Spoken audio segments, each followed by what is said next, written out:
बदली थी वो थी उसकी लव लाइफ। अपनी सुंदर क्रश के मरने के बाद वो भी जमीन को टर्मिनल वेलोसिटी में जाके गले मिलता है और इतना ताकतवर होने के बावजूद भी वो एक वर्जन ही मर जाता है। इसके हजारों सालों बाद वो एक छोटे से टाउन में आर्ड मीटियोर नाम के बच्चे के रूप में जन्म लेता है, जहाँ उसकी नई फैमिली उसका 10th बर्थडे सेलिब्रेट कर रही है। हालांकि उसके टाइम के मुकाबले इस समय में लेवल ऑफ एजुकेशन और मैजिक काफी कम हो चुका है, लेकिन वो बचपन से ही इन सभी के बारे में स्टडी करता है और दुनिया का सबसे ताकतवर मार्शल आर्टिस्ट बनने के लिए ट्रेनिंग भी करता है। 10 साल ट्रेनिंग करने के बाद उसे याद आता है कि वो अभी तक एक भी दोस्त नहीं बना पाया है। तो जब वो अपने रूम के बाहर बच्चों को खेलते हुए देखता है, वो उन्हें ताड़ता रहता है और फिर अपने बिग ब्रेन का यूज करके सीधा उन्हें अपना दोस्त बनने को कहता है। पर वो उन सभी को क्रीपी सा लगता है तो वो सभी वहाँ से चले जाते हैं। ये देख के आर्ट की सारी उम्मीदों पे पानी फिर जाता है, लेकिन वो हार नहीं मानता और डिसाइड करता है कि वो फिर से कोशिश करेगा। पर जब वो 3 लड़कियों से बात करने वाला था, एंजाइटी की वजह से उसका पेट दर्द होने लगता है और जब वो उसे देखती है वो उन्हें देख के स्माइल करने की कोशिश करता है, पर इससे वो सभी घबरा के वहाँ से भाग जाती हैं। इसके बाद आर्ट उन सभी के ऊपर चिल्ला के उन्हें दोस्त बनने को कहता है, पर इससे वो लड़कियां और ज्यादा घबरा जाती हैं। इसके बाद वो अपना सारा गुस्सा पेड़ों को गिरा कर उतारता है। वहीं शाम को उसे उदास देख के मेयर, जिसका कि नाम ऑलहाइट है, उसके पास आता है। आर्ट उससे पूछता है कि आखिर वो दूसरों से दोस्ती कैसे करे, तो मेयर उसे बताता है कि वो हमेशा सभी से काइंड तरीके से बिहेव करे। ये सुन के आर्ट खुश हो जाता है और तुरंत ही इस एडवाइस को यूज करने निकल पड़ता है और वो फिर से उन तीनों लड़कियों के पास जाता है और बड़ी ही रिस्पेक्टफुली कहता है, मैं तुम तीनों को एक साथ चाहता हूँ।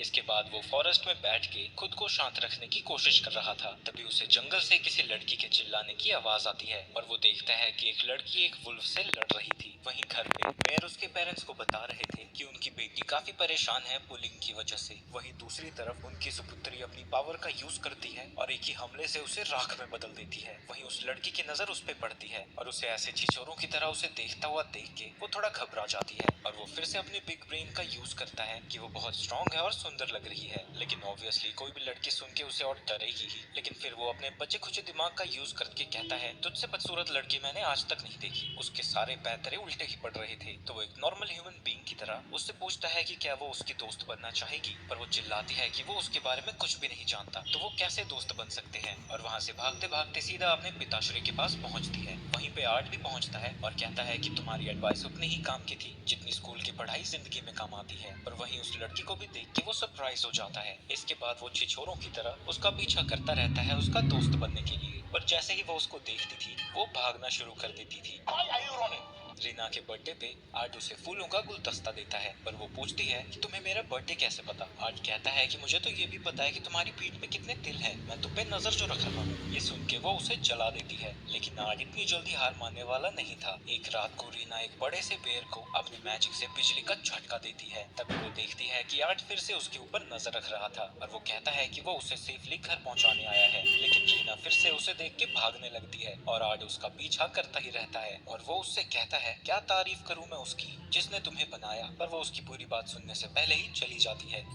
I'm a failure. इसके बाद जब वो अपने रूम में पहुंचता है, इस सन की बालक ने एक्चुअली में प्लान्स बना रखे थे और उन्हें कट लगा रहा है जो जो फेल हो रहे हैं। इसके बाद जब वो पसरा हुआ था उसे बाहर से कुछ शोर आता है और वो देखता है कि गॉब्लिन्स ने गांव पे हमला कर दिया है। तभी उसे वो तीनों लड़कियां दिखती हैं जिन्होंने उसे रिजेक्ट किया था और वो पहले तो सोचता है कि इनका मरना ही बेहतर होगा, पर फिर वो उनकी मदद करने की कोशिश करता है। लेकिन तभी आर्ट के फादर उन गॉब्लिन से लड़ने लगते हैं। तभी वहाँ मेयर आता है और बताता है कि सुबह से ही रीना मिसिंग है। आर्ट को समझ आ जाता है कि शायद उसी की छिछोरी हरकतों की वजह से उसने ज्यादा दूर ही उसे चेज कर दिया। तो वो प्रॉमिस करता है कि वो उसे ढूंढ के वापस लेके आएगा और उसे उड़ता हुआ देख के वो दोनों शॉक्ड रह जाते हैं। वही फॉरेस्ट के बीच में रीना चारों तरफ से गॉब्लिन से घिरी हुई है और गॉब्लिन लीडर उससे हंसता हुआ पूछता है, अब क्या तुम अपने दोस्तों और फैमिली के लिए चिल्लाने वाली हो। पर रीना के तो कोई दोस्त ही नहीं थे और वो याद करती है कि कैसे सभी लोग उसे मॉन्स्टर कह के उसे बुली करते हैं और वो कहती है कि ऐसी झंड जिंदगी से अच्छा तो मौत ही है। अरे सेम टू सेम। पर जब गॉब्लिन्स उसके ऊपर हमला करने जाते हैं वो मदद के लिए चिल्लाती है और इसी वक्त आर्ट उसे सभी गॉब्लिन्स को मारकर बचा लेता है। इसके बाद रीना पहली बार आर्ट का नाम बुलाती है और उससे पूछती है कि आखिर वो ऐसा क्यों कर रहा है। वो कहता है कि वो तो बस उसे बचाना चाहता था। रीना उसे यहाँ से जाने को कहती है, पर आर्ट बस हंसता है और बाकी सभी गॉब्लिन्स के ऊपर भी